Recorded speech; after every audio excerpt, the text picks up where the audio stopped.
Ямар хүүтэн байна. Өнөөдөр ч өстө гоцгойд хүүтэн байна да.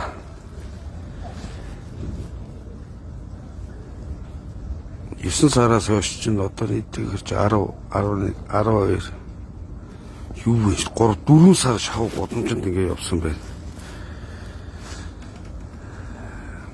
Ихнэр хүүхдүүд нүстэйгээ жоохон маргалсны төлөө ингэ явцдаг байх нэхэр ирчүүд мэ жоохон болгоомжтой байх шүү.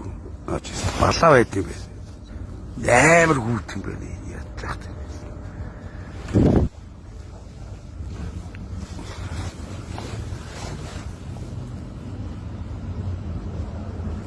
Гэр бүлийн маргаан гэдэг чинь балаа байд юм байна.